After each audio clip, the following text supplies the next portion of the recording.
kafin da je zuwa ga sauran maganganun da nake so na yi, dalilin da ya sa muka yi wannan magana jama'a, kwana biyu da suka gabata ko uku, ina tafiya a mota sai na kunna gidan rediyo domin na ji labarun mai duniya take ciki. Kawai sai na ji wani rahoto a wani shiri da ake yi, abin mamaki ne sunan shirin, ko duniyar mamaki ne ko menene, duniyar al'ajabi. Sai na ji wani rahoto na wani mutum da ake kira Abubakar Sadiq, musulmi, da wata yarinya da ake kiranta Sa'adatu, ita tana Yalanguruza, shi yana nan wajen Ceceniya ko wani a makamancin haka, wajen layin gidan ɗan Gusau. Wannan yaro suna soyayya da wannan yarinya, to sai kwana biyu sai ta yanke masa daga alaka, ma'ana ta ainihin wato daina kula shi. Idan ya kira ta a waya ba ta ɗagawa, idan ya mata text message ba ta replying. Bisa ga wannan dalili ya nemi badan ɓera, ya samu kwalbar Coca-Cola, ya juya badan ɓeran a ciki, ya ɗaga ya shanye ya kwankwaɗi, da nufin cewa tun da ta daina kula shi, to shi zai kashe kansa. Kafin ka ankara aka yi rangaranga da shi zuwa asibitin specialist. Da ƙyar dai likitoci cikin iyawar Allah suka ceto rayuwarsa. Mana ya yi niyyar kashe kansa saboda wata banza, a banza wai nasara ya ga zagi. Kashe kai abin wasa ne jama'a, wallahi ba abin dariya ba ne jama'a, abin bala'i ne, masifa ce. Kashe kai wasa ne. Rahoto ƙarara, akwai wani da na sani wanda wani babban ɗan kasuwa ne a garin nan, an yi hira da shi akan abin, har na ji muryar shi. Ɗazun nan na kira shi a waya ya tabbatar min da cewa abin ya faru. Ya ce ya je har kan shi marar lafiyan a asibiti. ‘Yan uwa, wannan irin masifa ne muka kai, irin abubuwan da turawan yamma da waɗanda ba su da addini suke aiwatarwa, a ce wai yanzu ya kai matakin matasanmu suna aikata shi. Mutum ya sha guba, ya ci badan ɓera don ya mutu akan wata banziya, sha. Ka kashe kanka, ga hadisin annabi Muhammad kamar yadda muka ji. Jama'a, akwai wani mutum fa a filin yaƙi ne jama'a, a filin yaƙi. Sahabban manzan Allah suka ga irin ƙoƙarin da yake yi, suka zo suka ce wa manzan Allah, kai, wane ba ƙaramin jarumi ba ne, wane ba ƙaramin mutumin kirki ba ne, wane ba ƙaramin yaƙi yake ba, in ka ga arnin da ke zubarwa ya Rasulallahi abin sa ya baka mamaki. Manzan Allah ya ce huwa finnari, ɗan wutar jahannama ne shi. Abin ya ta ba su mamaki. Umar ɗan Khattab ya ce wallahi in ba dan manzan Allah ne ya faɗa ba, in wani ne ya faɗa wallahi zan iya ƙaryatawa.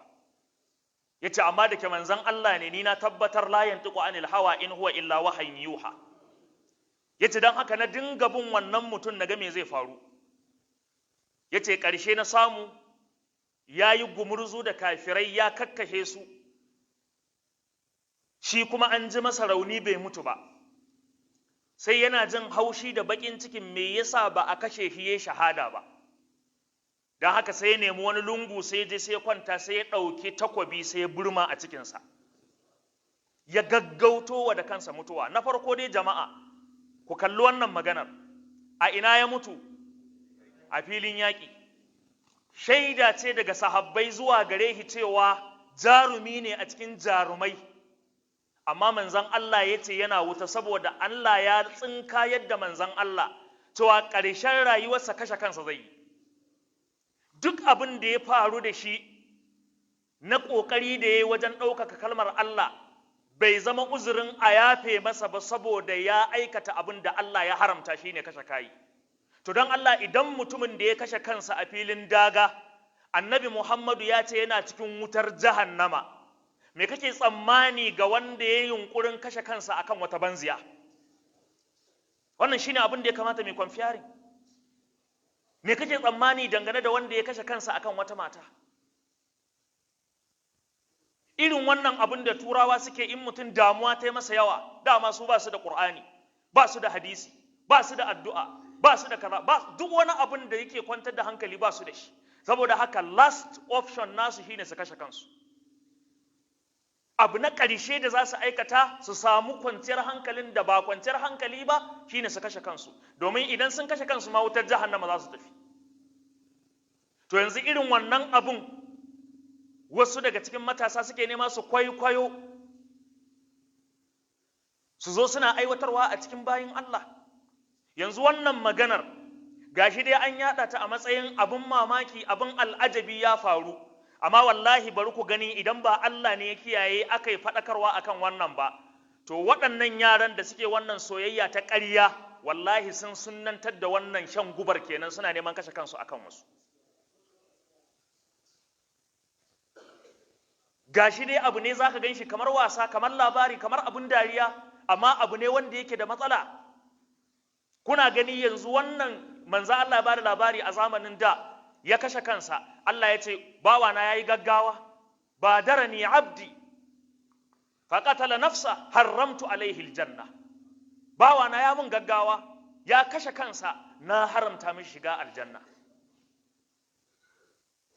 Bawana yayi mun gaggawa. Saboda haka wallahi kowa ya shiga taitayinsa, maganar ba karama bace. Waɗannan kafirai ka daina biye musu da duk abin da kaga sun aikata, kai ma kai yunkurin aikatawa, masifa ce a kanka. Dama su fata suke ku bi su, waddu law takfuruna kama kafaru fatakununa sawa'a. Sun yi fatan ku kafirce kamar yadda suka kafirce, sai ku zama ɗaya a gurin Allah.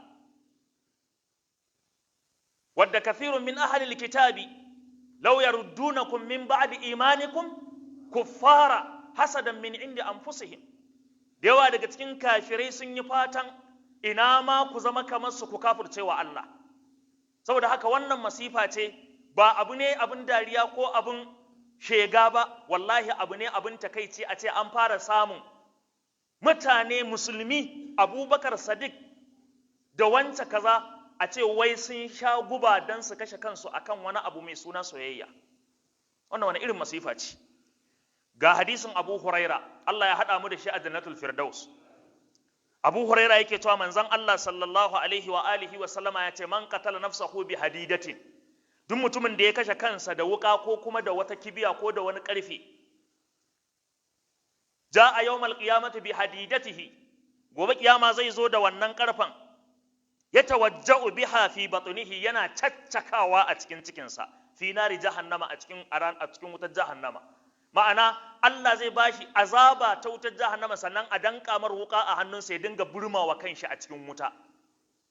Duk mutumin da ya ɗauki wani makami ya daba wa kansa ya kashe kansa, Annabi Muhammadu sallallahu alaihi wasallam ya ce gobe kiyama a cikin wuta za a bashi makami ya dinga daba wa kanshi. Sannan manzon Allah yake cewa